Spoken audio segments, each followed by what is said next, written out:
Le Damaru, ici, représente la vibration. Mais cette vibration-là est en vous. Si vous arrivez le soir, là, vous vous couchez, puis si vous êtes bien tranquille, qu'est-ce que vous remarquez? Qu'est-ce que vous entendez? Oui. Mais si vous n'entendez pas le cœur, c'est quoi vous entendez?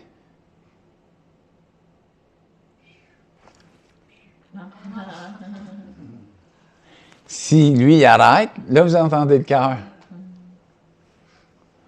Mais il n'est jamais complètement arrêté. Parce qu'il ne peut pas capter la vibration continue. Il peut juste capter l'expression de cette vibration au niveau grossier. Mais si vous êtes vraiment capable de le mettre à zéro, vous allez voir qu'il y a une vibration, là. Il n'y a pas juste le battement de cœur. Il y a quelque chose qui vibre. Puis ça, vous n'avez pas de contrôle là-dessus. C'est comme un fil électrique. Il est couvert. Mais il n'y a pas de problème. Enlève la petite gaine, puis tu vas voir que ça vibre pas mal là-dedans. Mais si vous arrêtez le mental, vous apaisez le mental au maximum, tranquillement, sans forcer rien. C'est un apprentissage. Quand le mental va vraiment tomber à off, qu'est-ce qui va arriver? Vous allez rentrer en contact avec cette dimension intime, qui est qu'on appelle le spanda. Alors donc, le tambour ici représente, quand Shiva se déplace, il fait aller le tambour pour montrer « je suis partout, je suis encore là, je m'en viens à votre rencontre ». Ensuite de ça, on a la lune qui représente l'état apaisé. Ici, vous avez le passé, le futur, puis le présent. Le passé, je vous ai dit, il n'existe plus. Il est passé. L'eau qui est passée dans la rivière, elle ne reviendra pas. Elle est partie. Le futur, le voyez-vous? Non. Par contre, le présent, c'est la seule chose que vous pouvez vraiment là, dire ça, je peux être là. Mais comme je vous ai dit, le présent devient passé.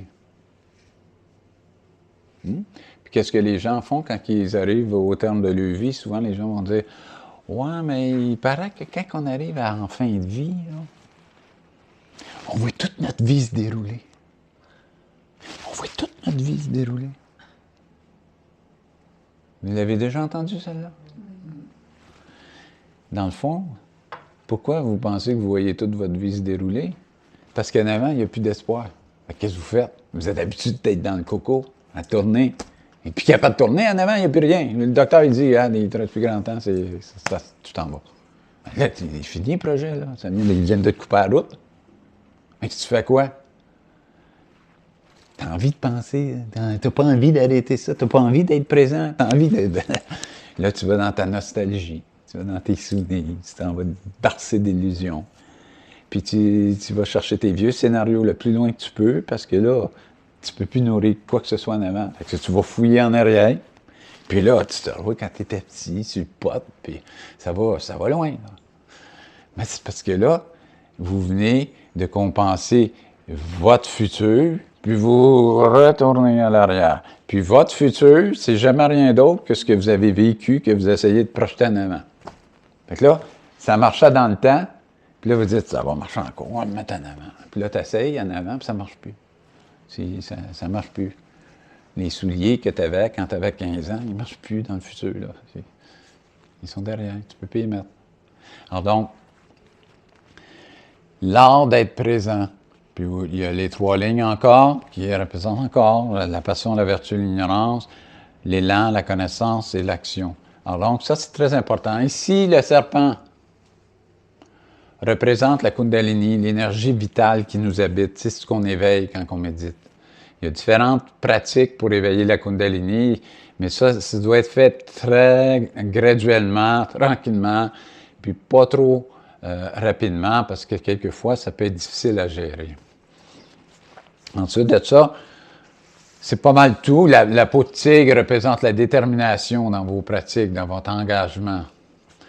Le mala représente un abandon. Mais en même temps, c'est une décoration, mais c'est un magnétisme Seyman. Comme je vous ai dit, si vous en portez, même si vous ne chantez pas dessus, ça va avoir un effet qu'on appelle kavacha. Kavacha, ça veut dire comme ça, c'est un kavacha. C'est-à-dire que ça crée une protection. Hein? Si je prends, vous avez votre brosse à dents dans la salle de bain, puis je sors de la salle de bain, je dis hey, j'ai essayé la brosse à dents. C'est bon, elle va bien ta brosse à dents. Ça laisse une petite impression désagréable.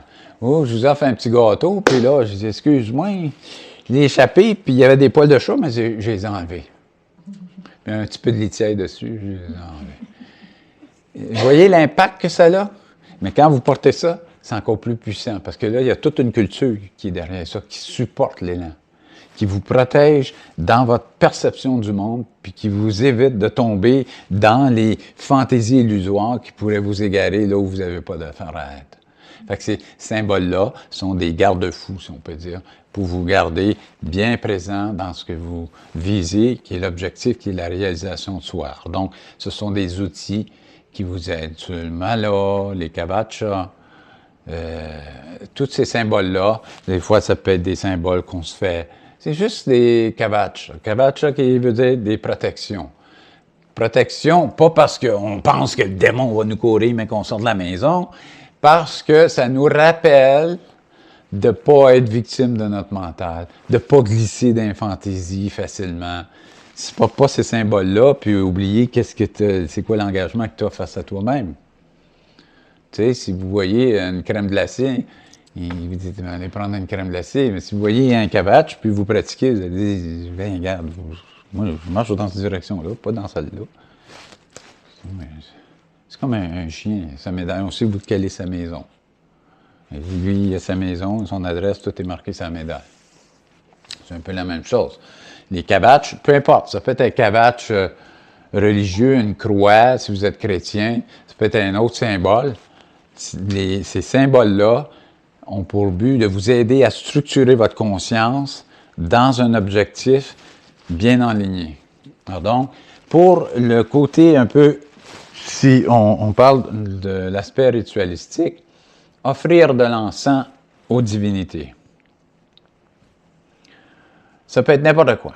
Ça peut être une fleur, c'est vous qui choisissez. Hein? Ça, c'est votre univers, mais l'important, c'est fait de quoi. Alors donc, je vous montre comment, personnellement, je procède. Je vais faire le rituel devant vous, comment je fais tous les matins. Puis ensuite, je m'assois puis je médite. Des fois, je vais offrir l'encens après parce que je ne veux pas me retrouver dans un nuage de fumée pendant que je fais mes pratiques non plus parce que, tu sais, cigarette et encens, ça doit être pas mal semblable par bout, là. Fait que des fois, je vais couper un peu plus court le bout, puis là, je vais l'allumer. Ou je vais attendre à la toute fin de ma méditation, là, je vais l'offrir.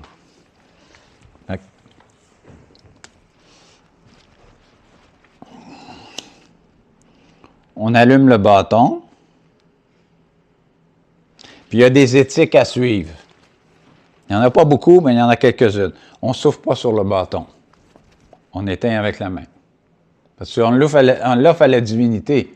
C'est comme si je vous offre un plat puis j'ai croqué dedans. Garde-les ton plat. C'est comme, tu me le donnes complet ou... Dans le sens de respect du sacré, on l'éteint avec la main. Et là, on l'offre à la divinité. Vous pouvez l'offrir à votre façon. Ça, c'est votre cœur qui parle, c'est entre vous, puis le divin, ça ne me regarde pas. Je vous montre la façon dont je fais.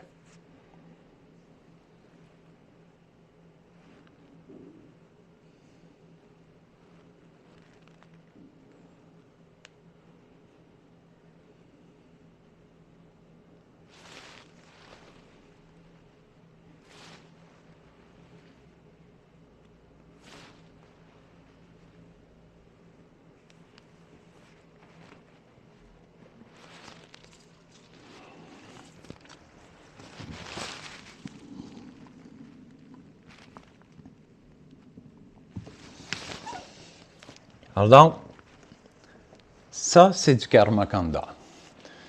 C'est du yoga. Comme tout le reste. Il y a plus que ça, mais ça, c'est un aspect du yoga. Je vous ai dit, il y a plusieurs étapes.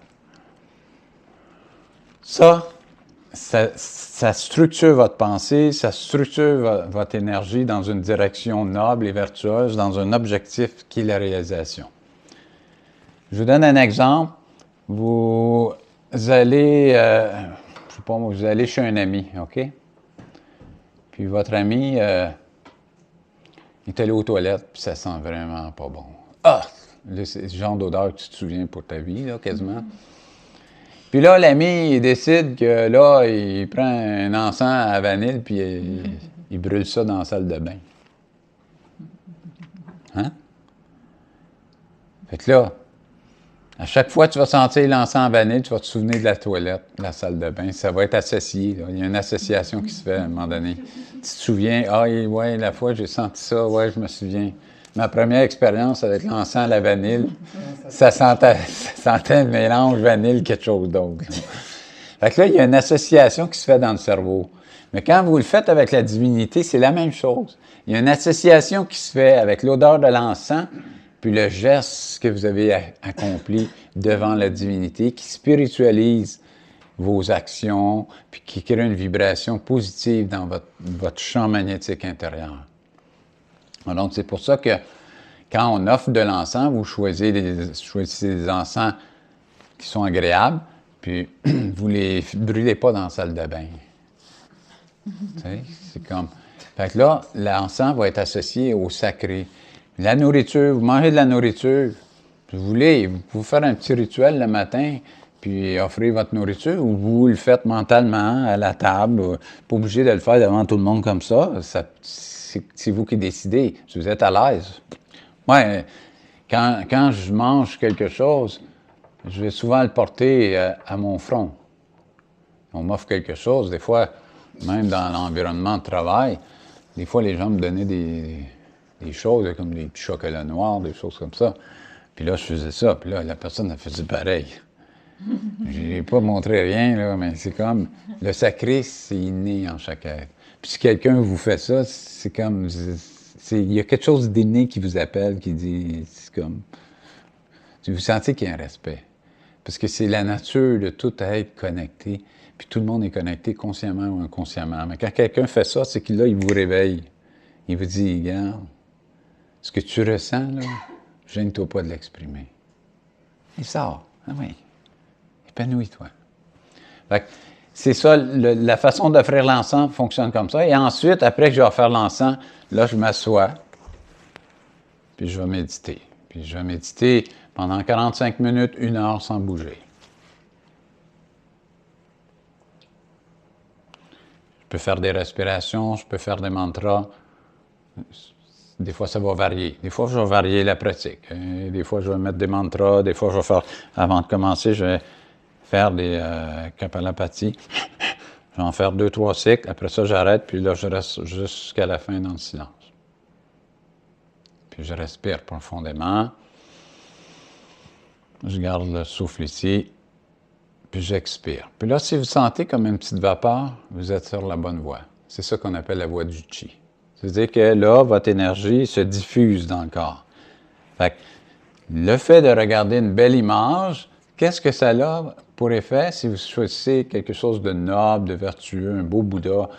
Ça va inspirer le calme, la détente, le relâchement, le bienvenue.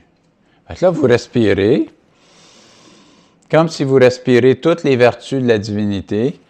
Vous les gardez quelques instants et là, vous laissez le souffle aller, puis ressentez l'énergie diffuse dans votre corps. Si vous ressentez une énergie diffuse, ça veut dire que vous êtes vraiment relâché. Si vous ne le sentez pas, paniquez pas, ça va venir avec la pratique. Vous allez sentir que ça vibre en dedans. On va aller sur la galerie, je vais faire des exercices. Si, ceux qui veulent, vous n'êtes pas obligés d'y participer, là, ceux qui sont habitués, ils ne sont pas... Je vais vous montrer un exercice qu'on appelle prana. C'est juste pour vous faire prendre conscience de l'énergie qui vous habite.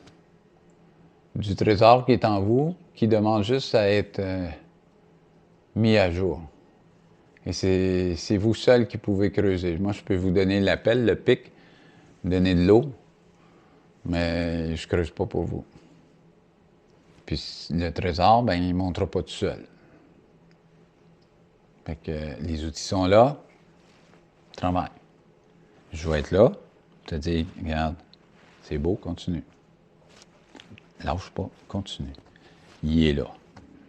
Mais là, si dans tes fantaisies, je t'ai dit que le trésor était là, dans tes fantaisies, ouais, mais là, moi, Nirvana, moi, je pense que l'autre ésotérique, Merlin, avec Perlimpin, lui, j'aime ça, c'est beau, c'est... Mais là, regarde, je t'ai dit, c'est là qu'il y a le trésor. Pourquoi tu vas aller creuser ailleurs? Là, tu vas faire des milliers de trous pour un jour te rendre compte que c'était là qu'il fallait que tu creuses. Parce que je t'ai dit qu'il est là, le trésor. Il est en toi. Mais là, tu cherches du Merlin Pimpin. Puis à un moment donné, bien, si dans cette vie-ci, tu as la chance, tu vas revenir. Puis là, tu vas réaliser que c'était en toi. C'était pas ailleurs. Fait que, tu viens, tu creuses. Moi, je te donne les outils. C'est comme si vous me dites, ah, Nirvana, j'ai envie de traverser la mer. OK.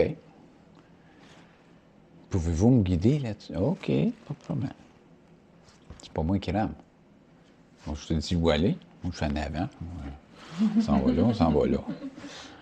Mais moi, je rame pas. Tu veux traverser? Tu vas ramer. Puis là, la tempête arrive au loin. Hey, la tempête arrive, Nirvana, on fait quoi? Là, tu paniques, le bateau. Reste calme, on s'en va là. Laisse faire la tempête. Nirvana, on va se faire frapper. Puis là, ah ben Nirvana, moi, je retourne, ça arrive. Puis là, pouf, la plonge à l'eau, puis il est rendu sur l'île. Pas été capable de passer la première petite tempête. C'est une tempête qui était au loin, qui avait de l'air s'en aller, mais elle virait à la dernière minute. Puis tout est rendu sur l'île dans tes vieilles affaires, parce que ça te sécurise, puis tu te sens bien. Puis, tu as peur de l'inconnu. Mais tu vas toujours avoir peur de l'inconnu si tu ne l'affrontes pas. Il va toujours rester inconnu. Si tu l'affrontes, tu vas voir que c'est pas si dramatique que ça. Puis qu'il y a toujours une possibilité de s'ajuster. Fait que là, si tu embarques dans la chaloupe, ce coup-là, tu ne me fais pas le coup de débarquer. Parce que là, on ne jouera pas à ça tout le temps, là. Et tu pognes peur, là, puis tu sautes à l'eau au premier tour, parce que là, tu vois la tempête arriver, mais le prochain coup, tu vas ramer tout seul, puis tu vas t'organiser sur ton île. Moi, j'attendrai pas, là. Le bateau continue, là. Les croisières, quand ils débarquent les gens, là, ces îles, là, ils n'attendent pas. Si t'es pas là, ils partent. Fait que ta belle, tu sais, un beau voyage, là, que t'as payé une petite fortune, là, bien, elle mange tout pour revenir.